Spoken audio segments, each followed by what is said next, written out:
Hoy abordaremos un marco práctico para la estructuración de operaciones tanto entrantes como salientes, con el objetivo de brindarles herramientas claras y aplicables. A lo largo de esta sesión exploraremos aspectos claves como el principio de tributación territorial en Panamá, así como conceptos fundamentales del sistema estadounidense, incluyendo la tributación de ingresos, FDAP o Fixed Determinable Annual or Periodical Income, ESC, Efficiently Connected Income, las distintas clasificaciones de Limit Liability Companies y los regímenes diseñados para evitar el diferimiento fiscal. En este contexto, le damos la más cordial bienvenida a todos ustedes y les agradecemos por acompañarnos en esta sesión del Comité de Legislación e Impuestos de AmCham. Antes de presentarles a nuestro invitado, queremos agradecer especialmente a nuestros patrocinadores, cuyo apoyo ha sido fundamental para hacer posible este evento que permite el intercambio y crecimiento profesional de los miembros de AmCham. Del mismo modo, les informo que al finalizar esta reunión, tendremos la postulación y elección del Vice Chair de nuestro comité. Sin más preámbulos, les presento a Javier Ruge Correa, abogado especialista en Derecho Corporativo y Tributario, egresado de la Universidad Metropolitana, donde su tesis sobre los contratos, estabilidad tributaria, fue aprobada con honores.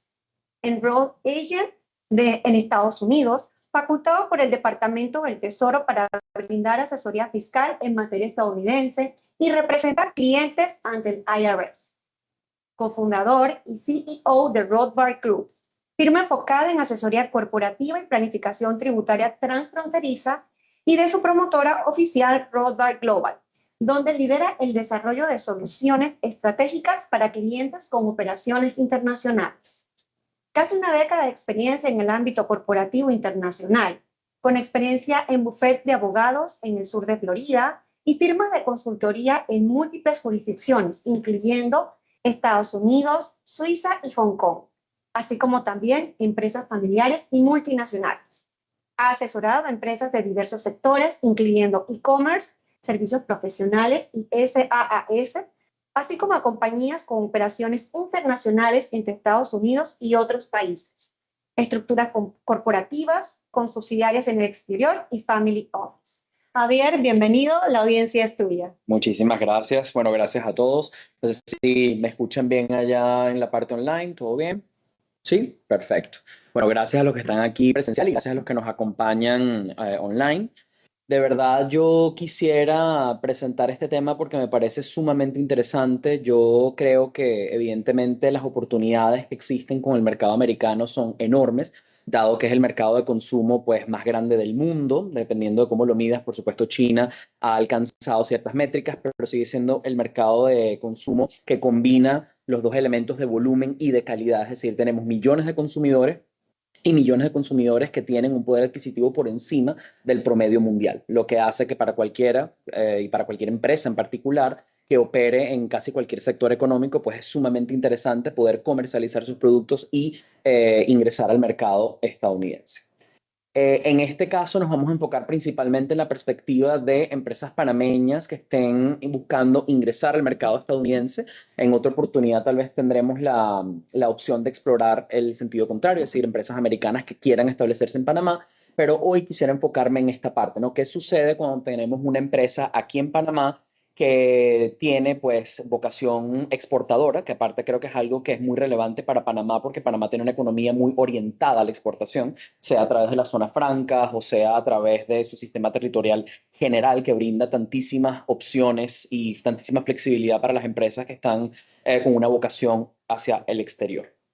Entonces, bueno, lo primero que quisiera comentar, ¿no? Para ir, digamos, de una al grano, es entender que cuando hablamos de un sujeto extranjero, es decir, que no es estadounidense, bien sea una sociedad extranjera, ejemplo, una sociedad anónima panameña, o un individuo que es un extranjero no residente, y próximamente vamos a ver cómo se define un extranjero no residente para tributación americana, Estados Unidos tiene un sistema territorial. ¿Okay? Eso es lo primero que yo siempre le digo a todos los clientes para que a partir de ahí podamos entender cómo se formulan las estrategias para operar y hacer negocios con Estados Unidos. ¿Okay? Entonces, es muy interesante porque para efectos de nosotros como extranjeros, Estados Unidos únicamente puede grabar los ingresos que son de fuente estadounidense. Si se ponen a ver, muy similar a lo que sucede globalmente con Panamá. Es decir, Panamá únicamente graba ingresos de fuente panameña. Lo mismo pasa con Estados Unidos siempre y cuando estemos tratando con contribuyentes extranjeros. Vuelvo y enfatizo, sociedades extranjeras, ejemplo, una sociedad anónima panameña o un extranjero no residente, ¿ok? Bajo ese parámetro, entonces Estados Unidos únicamente tiene jurisdicción sobre ingresos de fuente estadounidense. Ok, so far so good. Ahora, ¿qué es un extranjero no residente? Aquí es muy interesante analizarlo porque cuando se trata de una sociedad es mucho más fácil determinar de dónde es. Claramente, si estás formado bajo las leyes de Panamá y estás administrado desde Panamá y tu mind and management está en Panamá, pues claramente tú no eres un residente fiscal americano a nivel de la sociedad, ¿no? Los accionistas son un punto aparte que se debe analizar aparte, pero la sociedad en sí misma no va a ser tratada como un residente fiscal americano. Ahora, con los individuos es un poquito más subjetivo y un poco más tricky, ¿no? Lo primero que va a hacer en Estados Unidos es analizar si la persona tiene ciudadanía americana.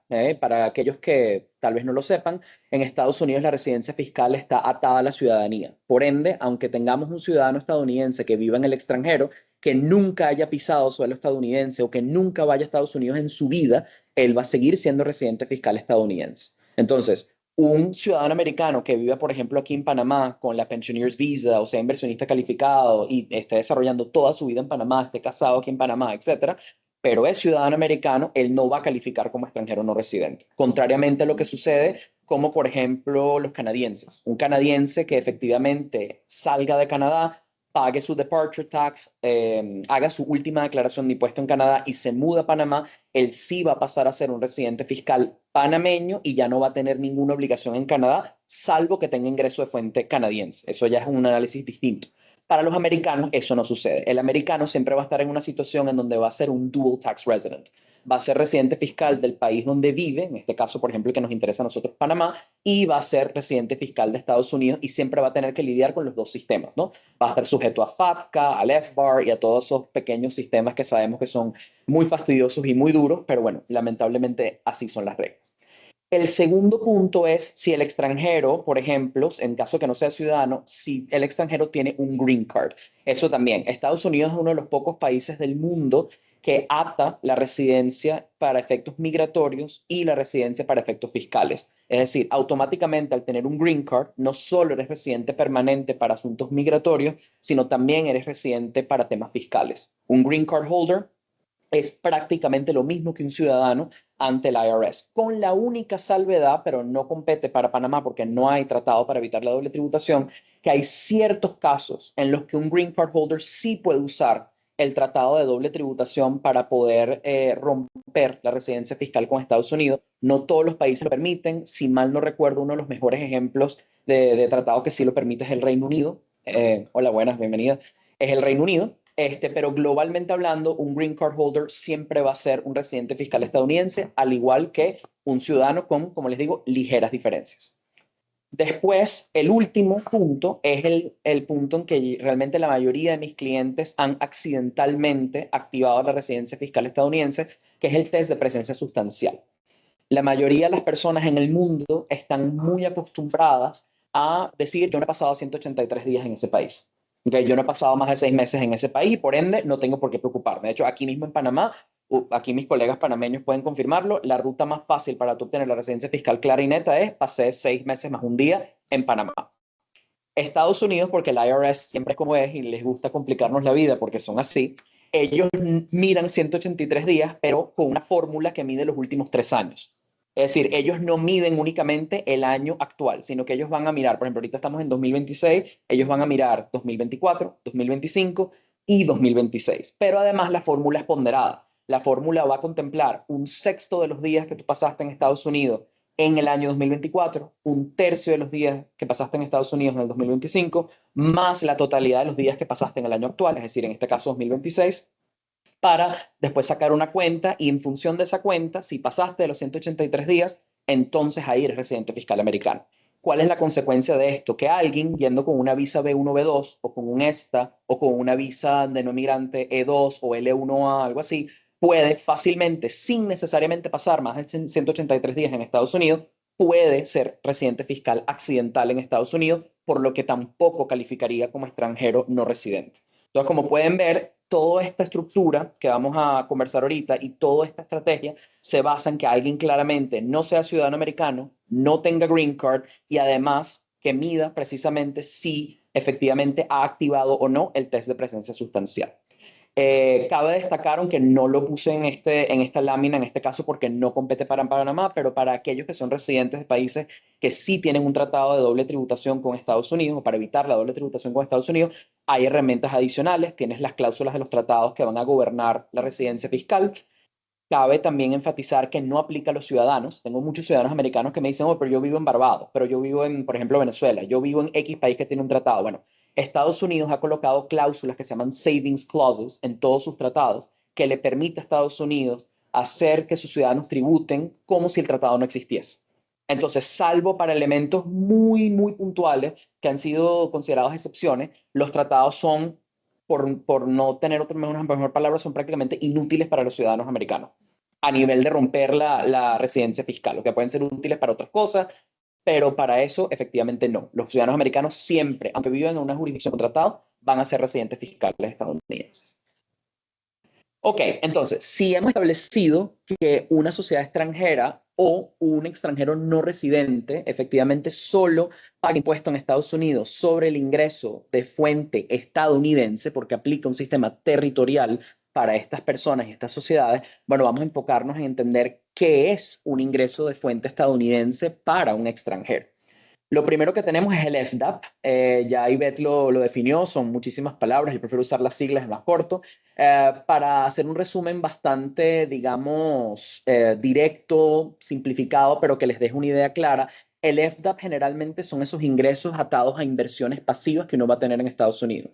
Ejemplo, tengo un portafolio de acciones y me pagan dividendos. Ejemplo, tengo propiedades en Estados Unidos y pagan alquiler, a pesar de que hay una elección especial que puedes hacer para que lo traten como un ingreso de negocio activo. Los royalties, generalmente, a menos que tu negocio esté basado 100% en royalties y puedas demostrar que es un negocio activo, va a ser considerado un ingreso pasivo y genera FDAP. Entonces, ¿cuál es la consecuencia para nosotros como extranjeros de tener ese ingreso FDAP en Estados Unidos?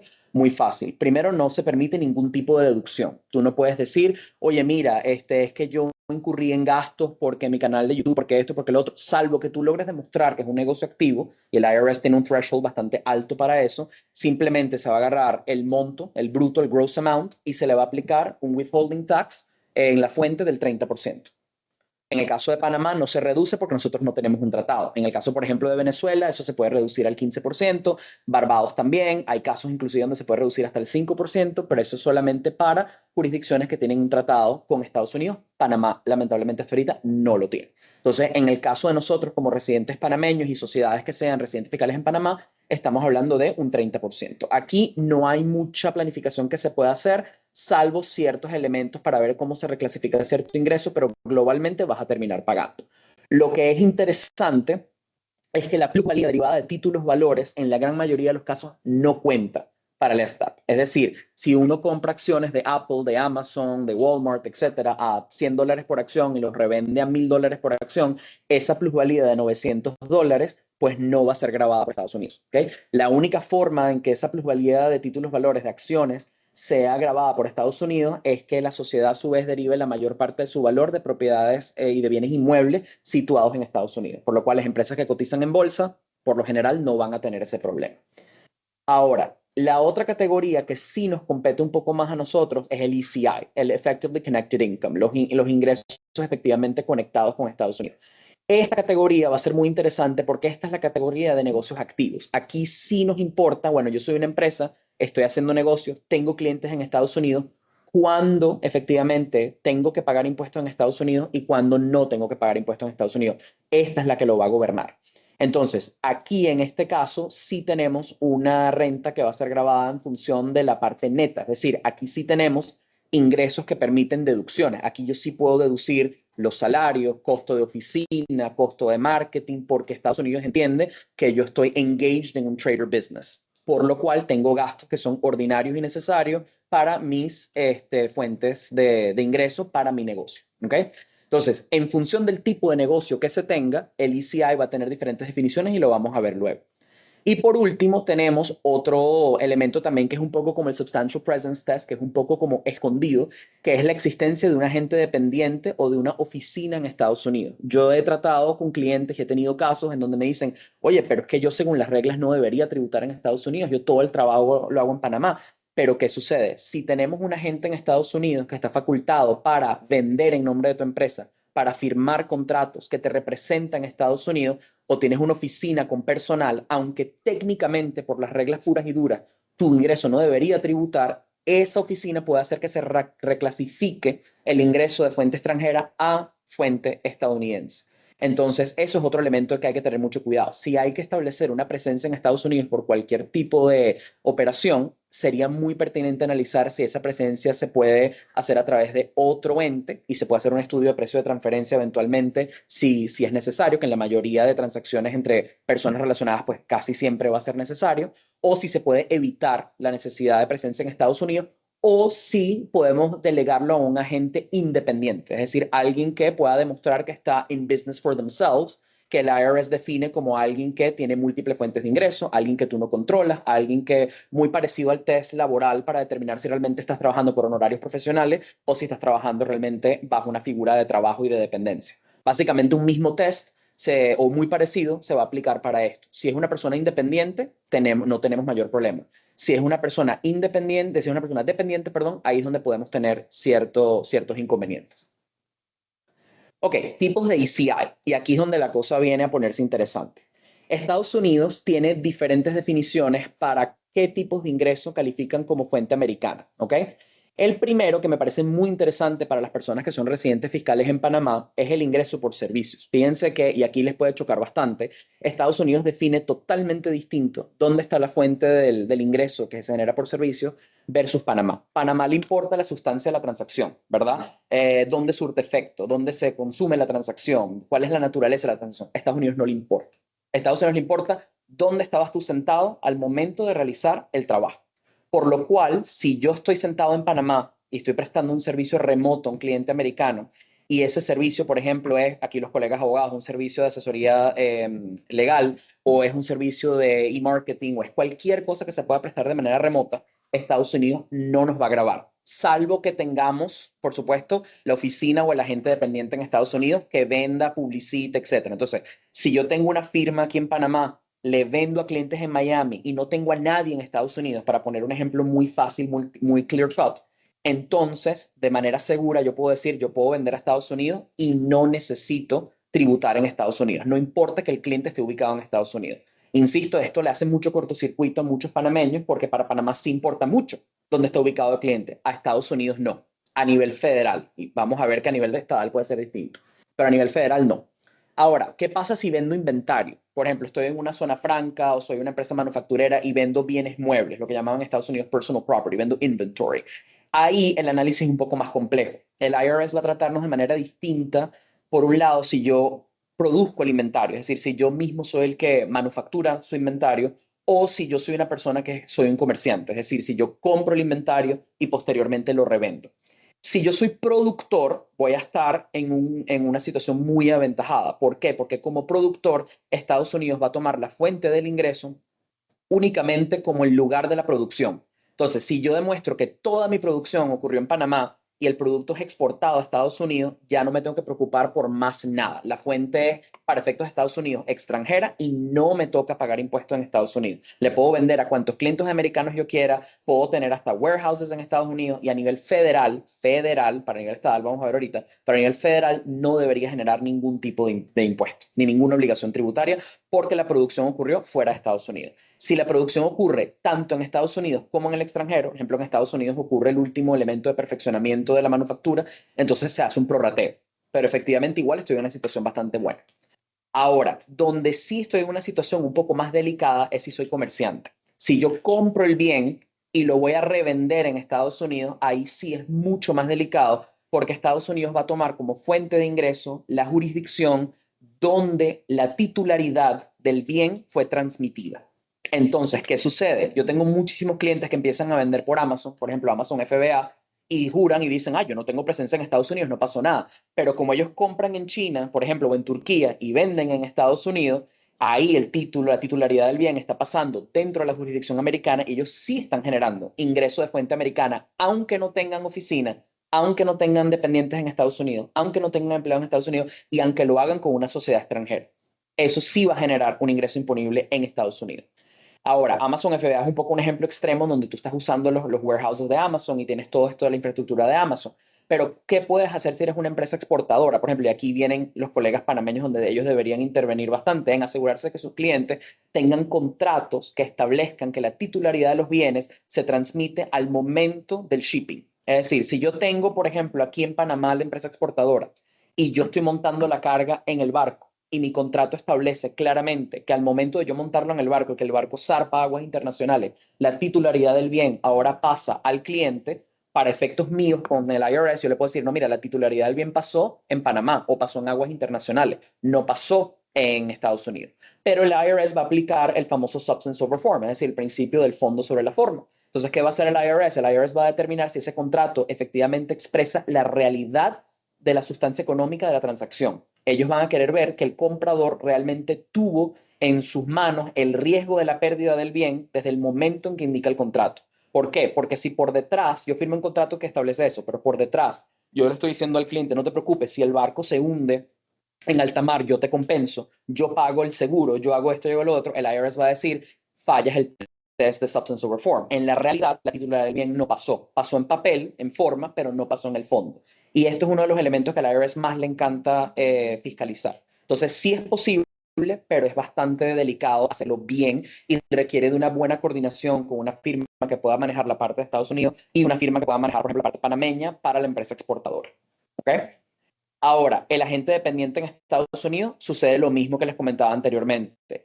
Inclusive si yo tengo la prestación de servicios fuera de Panamá, si tengo el inventario con la titularidad de los bienes que pasa fuera de la jurisdicción americana y todo lo demás, pero tengo una firma o una oficina, mejor dicho, en Estados Unidos que me representa, que firma contratos, que hace marketing, que hace esto, que hace lo otro, perdí todo. El IRS va a reclasificar el ingreso de fuente extranjera como fuente americana y básicamente perdí toda la planificación. Entonces es muy delicado tener presencia en Estados Unidos de cualquier tipo, salvo que lo hagas de manera muy bien planificada y hagas tus estudios de riesgo de transferencia y las obligaciones y las funciones de esa oficina estén muy determinadas y muy aisladas. Generalmente nosotros no la recomendamos, si es posible evitarla, les recomendamos que la eviten para tener un argumento más claro frente al IRS. Ahora, yo les vengo diciendo desde hace rato a nivel federal. ¿Por qué? Porque Estados Unidos son 50 estados y Puerto Rico y Guam y todos estos territorios, ¿no? Pero 50 estados. Cada uno de esos 50 estados, por la Constitución americana, 16th Amendment y todo lo demás, son totalmente autónomos para temas fiscales. ¿Eso qué quiere decir? Que las reglas que aplican a nivel federal no necesariamente van a aplicar a nivel estatal. Y eso es algo que también le choca mucho a los clientes extranjeros que tenemos que están exportando a Estados Unidos, porque ellos básicamente tienen que lidiar con dos sistemas tributarios, el del estado con el que quieren hacer negocios y también el sistema federal. Contrariamente a Panamá, donde vamos a lidiar con un solo sistema. Si yo estoy bien con la DGI, estoy bien en general. En Estados Unidos no. Yo he tenido clientes que están en situaciones donde ante el IRS todo está bien, pero es el estado de California o el estado de Nueva York que dice, no, pero tú sí debes aquí. ¿Cómo se llama la entidad? Cada estado tiene la suya propia. Creo que California es el California Board of Revenue y así sucesivamente. Entonces, cada estado tiene sus propias reglas y demás. Y como se podrán imaginar, me imagino que todos aquí están familiarizados con la división tan fuerte que hay en Estados Unidos de estados más republicanos, estados más demócratas. No me voy a meter en la política, solamente diciendo que cada estado tiene sus propias tendencias y sus creencias y básicamente estados de mayor tendencia republicana que tienen tendencia a tener una tributación más limitada, más baja, a ver, inexistente, son estados que van a ser más friendly para empresas internacionales, por la razón que ellos consideren pertinente. Eso es cuestión de los residentes de cada estado determinar su política, pero los mejores ejemplos de eso son Florida y Texas, que son la segunda y la tercera economía más grande de Estados Unidos a este punto, si mal no recuerdo. Esos son estados que, grosso modo, van a seguir las mismas reglas que el gobierno federal o muy similares, por lo que un empresario internacional que haga negocios con Florida o con Texas, básicamente al estar blindado a nivel federal, va a tener grosso modo el mismo resultado a nivel estatal, con ligeras diferencias, pero tienes estados como California y Nueva York en donde los resultados son totalmente distintos.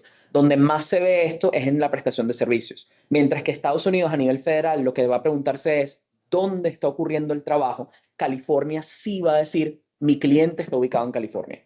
Entonces, perdón, tu cliente está ubicado en California. Por ende, si tú estás en Panamá y le estás prestando el servicio al cliente, pero el cliente no está en Miami, sino está en San Francisco, y cruzas un determinado mínimo que tiene California establecido, que es un monto en dólares o un porcentaje de tus ingresos, California sí puede decir que tienes ingreso de fuente californiana. Aunque no tengas oficina en California, aunque no tengas presencia en Estados Unidos y aunque estés en Panamá. Inclusive California es tan agresiva que California ni siquiera reconoce los tratados de doble tributación de Estados Unidos. Entonces, tú puedes estar en un país que está protegido por la Tratado para evitar la doble tributación, que define lo que es un establecimiento permanente, que tiene reglas más claras en cuanto al tema federal, pero California va a decir simplemente, no me importa, I don't care. Yo aquí cobro mis impuestos. Ahora, lo bueno es que a nivel estatal los impuestos no son tan altos. Yo también tengo clientes que me dicen, mira, Javier, yo tengo que vivir con eso porque California es un mercado enorme, o sea, es la tercera economía mundial o cuarta economía mundial, solamente lo supera creo que Alemania, China y el resto de Estados Unidos combinados, entonces yo no lo puedo sacrificar y bueno, yo lo tolero. Entonces, al hacer eso, bueno, nos sometemos a un impuesto de más o menos del 8% y bueno, y la misma lógica sigue con Nueva York, mismo caso, ¿ok? Mismas reglas, mientras que Florida y Texas más similar al federal. Ok, ahora, oportunidades para estructurarse en Estados Unidos. Aquí es el otro punto donde me parece muy interesante y generalmente sorprende a muchísimas personas. ¿Por qué? El consumidor americano es un consumidor que tiene una economía tan grande que le suele costar mucho, por lo menos eso es lo que nosotros hemos visto con nuestros clientes, hacer pagos al exterior. Generalmente, un gran porcentaje de nuestros clientes reportan que si están operando a través de una sociedad extranjera directamente, sea panameña, BVI, Cayman Islands, México, etcétera, al americano promedio primero no confía en links de e-commerce o merchant processors que están fuera de Estados Unidos. Le cuesta mandar transferencias fuera de Estados Unidos, eso ocurre con bastante frecuencia. Entonces aquí es donde viene el debate interesante de estructuro o no una subsidiaria en Estados Unidos para lidiar con clientes americanos y si lo hago, cuáles son las oportunidades de planificación tributaria que existen. Y aquí es donde viene esta herramienta muy interesante de las LLCs, las Limited Liability Companies. Las LLCs vienen siendo como una suerte de fusión entre lo que llamaríamos en el derecho continental la sociedad en nombre colectivo, en donde efectivamente los socios, su identidad personal tiene un peso muy fuerte, donde hay una confianza personal entre socios que prevalece por encima del movimiento de capital, pero también una mezcla con la sociedad anónima, en donde tenemos una limitación, tenemos responsabilidad limitada total y tenemos una flexibilidad que se asemeja más a la sociedad anónima con el agregado de que en Estados Unidos la LLC es un camaleón a nivel tributario. Uno le puede decir al IRS cómo quiere que su LLC tribute y tenemos tres opciones para ello. Entonces, la LLC número uno puede ser una disregarded entity. En este caso, le estamos diciendo al IRS, mira, yo quiero que mi LLC sea un fantasma, quiero que no exista para asuntos fiscales. Y tú se lo puedes pedir siempre y cuando la LLC tenga un solo socio. Esa es la única condición que te pone el IRS. Tiene que ser de un solo socio, un solo miembro, que puede ser una sociedad extranjera, puede ser un extranjero no residente, puede ser un ciudadano americano, puede ser una empresa americana, lo que tú quieras. No hay ningún tipo de restricción a nivel de la residencia fiscal del dueño. En ese caso, la LLC va a ser un fantasma. Yo las llamo ghost LLCs. El ingreso va a pasar por la LLC, pero para efectos tributarios va a contar es quien esté detrás, va a contar el socio. A pesar de que la LLC para asuntos mercantiles sí va a existir. Esa LLC va a tener Articles of Organization, que es como decir el pacto social, va a tener un Operating Agreement, que son como los estatutos sociales, etcétera, etcétera. Y va a existir, va a tener su propia cuenta bancaria, su propia personalidad, etcétera, etcétera. Después tienes las LLCs como partnerships, que vienen siendo algo así como una sociedad en comandita hasta cierto punto, pero con elementos más similares también a la sociedad anónima. En este caso, son LLCs que tienen que tener dos o más miembros, pero esos miembros también pueden ser extranjeros y la particularidad del partnership es que aunque se reconozca la existencia de la sociedad en Estados Unidos y aunque tengas que presentar una declaración de impuestos societaria, que es el formulario 1065, que es el que se muestra ahí, esta sociedad también es transparente para asuntos fiscales. Es decir, que la sociedad va a reportar ingresos, va a reportar egresos, va a reportar ganancias, pérdidas, inventario, etcétera, etcétera, pero todos los efectos tributarios le van a ser transmitidos a los socios. La sociedad a nivel societario, salvo elementos y momentos muy excepcionales, no va a tributar. Y por último, tenemos la LLC con C Corp Election, que ahí sí le vamos a pedir al IRS que la LLC tribute como una sociedad americana pura y dura, y ahí sí voy a tributar tal cual como tributa Amazon, Apple, ustedes, pues, fill in the blank con cualquier empresa que ustedes conozcan. Entonces, ¿qué sucede? Al IRS darnos esta gran libertad de cómo indicarle cómo queremos que tribute nuestra sociedad, nuestra subsidiaria en Estados Unidos, eso nos abre una situación híbrida muy interesante, que es la siguiente. Puedo tener una LLC estadounidense que genere ingresos de fuente extranjera y siempre y cuando yo la tenga como la LLC fantasma de un solo dueño o la tenga como una LLC partnership, el ingreso mantiene su naturaleza. Es decir, si yo genero ingreso de fuente extranjera como lo vimos antes, no genero ECI, no genero FEDAP, tengo todo en orden, tengo un tax memo por algún profesional que demuestre que le diga al IRS, mira, efectivamente todo el ingreso es de fuente extranjera, ese ingreso puede pasar por una sociedad americana y ese ingreso después va a caerle al socio. Pero ¿qué sucede? Si yo tengo un ingreso totalmente de fuente extranjera que le está cayendo a un socio que es extranjero, el resultado en Estados Unidos es que ese ingreso no tributa a pesar de que está pasando por una empresa americana, a pesar de que está pasando por una cuenta bancaria americana, que está pasando por un procesador de pago americano, a pesar de que estoy usando una US Mail Forwarding Service, por ejemplo, como mi address en Estados Unidos, yo puedo tener toda la infraestructura, pero no necesariamente voy a tener una obligación tributaria en Estados Unidos. Y esto es perfectamente y 100% legal y está respaldado por Tax Court y está respaldado por el IRS. A veces no le gusta al IRS, hay veces sí, depende de quién esté, depende de la administración. Hay veces que a ellos les gusta este tema de poder ser y concentrar tantísimo del poder financiero del mundo. Todo va a depender.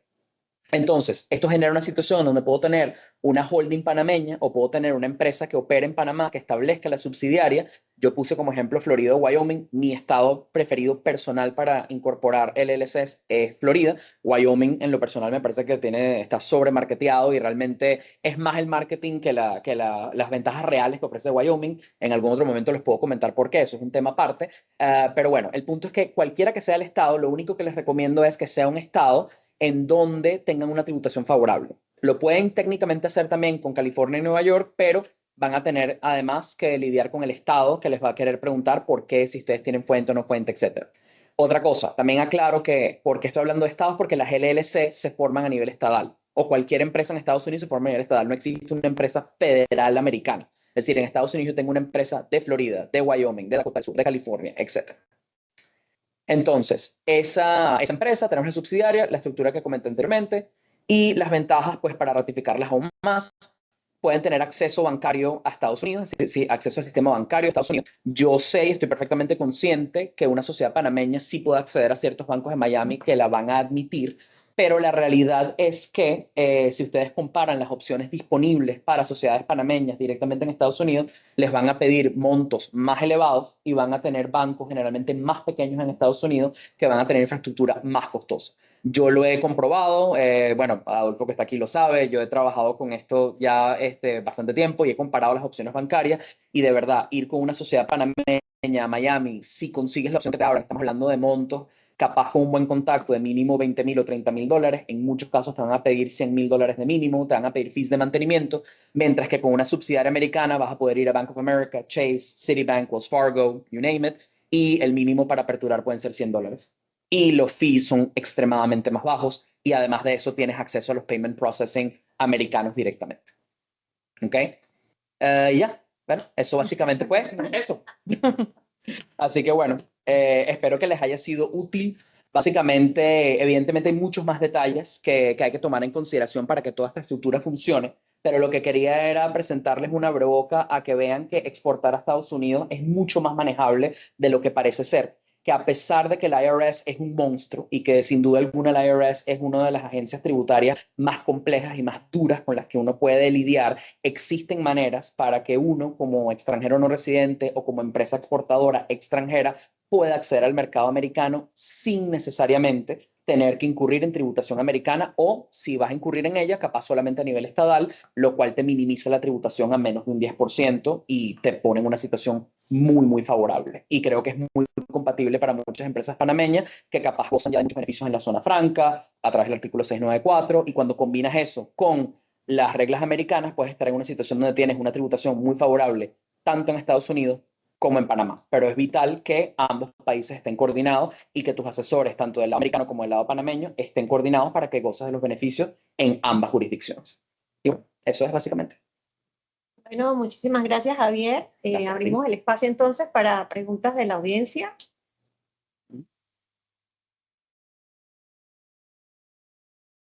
¿Tenemos algunas? Si hay una, se puede aperturar de cuentas para US LLC que ofrece servicios de fuente extranjera en Bank of America, Chase o Fargo sin dirección física, sin alquilar una propiedad allá. Fíjate, es un sí pero no. Va a depender mucho del branch del banco al que vayas. No hay ninguna regla legal que te diga que tienes que tener una oficina física. Sin embargo, en muchos casos el banco va a querer alguna. Nuestra experiencia es que en Miami, en particular, como están tan acostumbrados a lidiar con empresarios latinoamericanos, nuestra experiencia es que tanto Bank of America como Chase como Citibank, en un más del 90% de los casos, te van a aceptar con el address que salga en tu presentación de agente residente. Es decir, que la dirección que tú tienes para recibir notificaciones oficiales, que la puedes tercerizar a un contador o a un abogado, ellos van a aceptar esa dirección. Ahora, en otros estados, no necesariamente. Así que mi recomendación es que si estás en esa situación y no vas a alquilar una oficina directamente tú, vayas a una ciudad como Miami, donde tienen la apertura a tratar con emprendedores extranjeros. Otra. A ver. Análisis del impacto de las normativas FATCA y CRS en la estructuración de holdings internacionales. ¿Cómo asegurar el cumplimiento fiscal transfronterizo sin comprometer la eficiencia operativa? Muy buena pregunta. En el caso de CRS, lo interesante es que Estados Unidos no es miembro de CRS. Entonces, para efectos estadounidenses, y estoy hablando desde la perspectiva americana, CRS es completamente irrelevante, cosa que puede sorprender a muchas personas porque esto quiere decir que Estados Unidos es una de las últimas jurisdicciones donde tú técnicamente puedes gozar de un secreto bancario a la Suiza, por así decirlo, estilo años 50.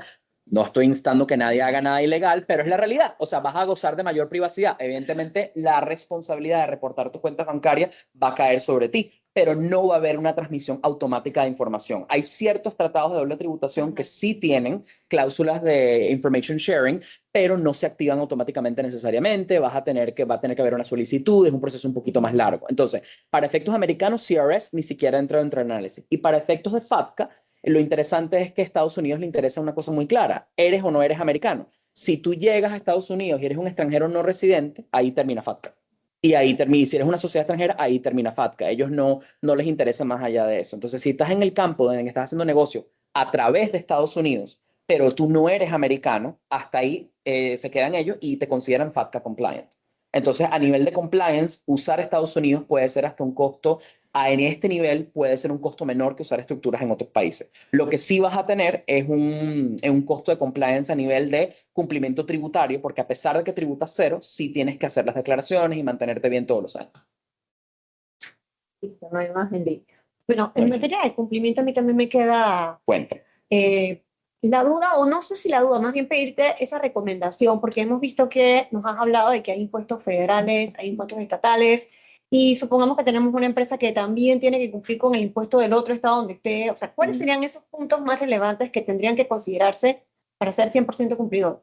Para evitar cualquier contingencia Bueno, fiscal. yo diría que primero que nada lo más importante es entender el business plan de la empresa, ¿ok? ¿Por qué? Porque es importante determinar con qué estados voy a trabajar.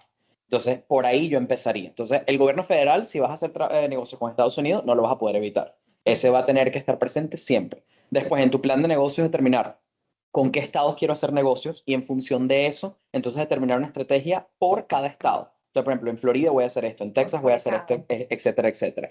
Y lo otro, muy importante, analizar bien si tienes algún deber informativo a nivel estatal. Por ejemplo, nosotros que hacemos tantísimas LLCs en Florida y muchas de nuestras LLC tienen socios que son sociedades extranjeras, en Florida, cuando un socio es una sociedad extranjera, sí tienes que hacer una declaración a nivel del estado de la Florida. Muchísima gente lo ignora y después vienen por ahí multas. Entonces, también esa parte de seleccionar bien el estado donde vas a formar tu ente, tu subsidiaria en Estados Unidos, si vas a ir por ese camino, es muy importante para asegurarte que aunque tengas que reportar cero, pues reportes todo lo que tengas que reportar. Hay otra pregunta. LLC con un solo miembro extranjero apertura cuenta de inversión en Estados Unidos para efectos tributarios americanos. Se aplica la retención de 30%. Sí, va a depender del tipo de ingreso. En este caso, si tenemos una LLC con un solo socio, que es una LLC fantasma, es decir, que no tiene la elección de ser tratada como sociedad standalone, lo que va a importar es el tipo de ingreso. Si tú tienes una cuenta de inversiones y esas acciones, por ejemplo, que tienes ahí, te están pagando dividendos a través de Interactive Brokers o algo así, ahí te van a aplicar el 30%. O una alícuota menor si estás, por ejemplo, en Barbados y tienes beneficios con el tratado, ese tipo de cosas. Pero sí, debería aplicarte. Ahora, lo que es bueno para el pavo es bueno para la pava. Así como te aplica cuando tienes dividendos, no te va a aplicar cuando el ingreso no te corresponde tributar como extranjero. Por ejemplo, cuando hay plusvalía de acciones, compré Apple a 100 y lo revendí a 1500, ahí, aunque tenga la sociedad interpuesta, no va a haber impuesto. No, pero Bueno, y una última pregunta. En tu experiencia de los países latinoamericanos que tienen tratados con Estados Unidos, ¿cuál es el que has visto que es más movido a la aplicación de los tratados? ¿A qué te refieres con más movido? ¿Qué más se usa? Ajá. Diría que México, by far. México, by far. Y te diría que en el caso venezolano, que yo soy abogado en Venezuela y por ende arranqué por ese, Ajá. fíjate, yo diría que pocas transacciones, pero como estás en el mundo petrolero, históricamente las transacciones y las disputas que se han dado por el tratado venezolano han sido de alto valor. Entonces, el impacto a nivel de jurisprudencia del tratado venezolano ha sido muy fuerte, a pesar de que no ha sido en cuantía, pero sí en calidad, por el tema del comercio petrolero. Interesante. Ahí, otra pregunta. Ok, adelante, adelante. en mi caso, realizo doble tributación, supongo, o tribulación. Tributación. Panameña en Tampa, Florida. Mi pregunta, ¿cuáles son los errores más frecuentes que observas en contribuyentes individuales, especialmente inmigrantes? Pero bueno, a ver, yo diría, si esta persona está, entiendo que es ciudadana americana o vive en Tampa, es panameña pero vive en Tampa. Ok, bueno, en ese caso tiene, exacto, doble residencia fiscal en virtud de, ciudadana americana. Ok, no, listo. Bueno, si eres americana, fíjate, si eres americana, uno de los errores más comunes que pueden suceder si vives en el extranjero es no tomar en cuenta la Foreign Earned Income Exclusion, FEIE, a la cual tienes derecho si pasas 330 días fuera de Estados Unidos o si estableces tu residencia, digamos, fija fuera de Estados Unidos, y eso te permite excluir $132.500, por ejemplo, para el año 2026. Eso se ajusta por inflación cada año, y tú puedes decirle al IRS, mira, no me cobres impuestos sobre esta porción de mis ganancias atado a tu actividad profesional o a tu empleo. Entonces, por ahí yo creo que es una de las cosas que yo he visto que los americanos no toman en consideración. Si vives dentro de Estados Unidos, realmente no hay mucho que puedas hacer, te toca tributar plenamente. Lo único que te recomendaría es que si también estás tributando en Panamá por algún motivo, no se te olvide que puedes importar los créditos fiscales. ¿Ok? Entonces, esos créditos fiscales que pagas, esos impuestos que pagas en Panamá, te pueden generar un crédito fiscal en Estados Unidos que puede reducir tu carga tributaria en Estados Unidos. Y otra, Ok, adelante, a ver. ¿Cómo podemos dentro del tiempo? Así que Sí, no, a mí me encanta, adelante, yo feliz. Ajá. ¿cómo puede estructurarse una empresa estadounidense haciendo negocios en Panamá utilizando LLCs, Look-Through en Panamá, SDRL? ¿Qué beneficios fiscales o estratégicos puede ofrecer este tipo de estructura by checking the box en Estados Unidos? Bueno, una LLC operando desde Panamá, los beneficios que vas a tener es, bueno, evidentemente yo creo que yo me basaría primero empezando por los dos sistemas tributarios, ¿no? Aquí habría que tener un análisis binacional, que es muy delicado. Por mi parte, a nivel americano, te diría que si tú no eres US person, o sea, eres un extranjero no residente, eres el dueño a título personal de la sociedad y estás aquí en Panamá prestando un servicio, para efectos míos del lado americano, tú no vas a tener ninguna obligación en Estados Unidos, salvo que tengas la oficina, la gente dependiente y todo lo que hablamos. Ahora, en Panamá se te abren otras oportunidades interesantes. Aquí tienes el artículo 694, tienes ciertas actividades que pueden estar exentas o que pueden considerarse que generan fuente extranjera, pero Panamá, como lo hemos hablado con los colegas, puede ser un área gris. O sea, tienes el artículo 694, pero al mismo tiempo tienes que cumplir con otras formalidades que pueden complicar el asunto. Entonces, te recomendaría hablar siempre con alguien del lado panameño y alguien del lado americano para asegurar que estás tomando full advantage de ambos escenarios, pero sí te diría que siendo residente panameño y siendo extranjero para efectos americanos, estás en una situación muy ventajosa porque Panamá te va a ofrecer más ventajas fiscales que, por ejemplo, si estuvieras en Francia, en donde Estados Unidos va a ser totalmente neutro, pero Francia te va a absorber completamente cualquier ingreso que genere esa LLC. bueno, muchas gracias, Javier, nuevamente por compartir con nosotros tan interesante tema. Y como habíamos comentado al inicio de nuestra reunión, hoy pues vamos a dar un espacio para quienes estén interesados en postularse como candidatos a Vice Chair y posteriormente vamos a proceder con la escogencia. Pueden postularse tanto las personas que están presentes como los que están conectados en línea. Así que pues abrimos un espacio para los que están en línea, puedan levantar la mano, igualmente los presentes den a conocer su interés y también se presenten con la audiencia.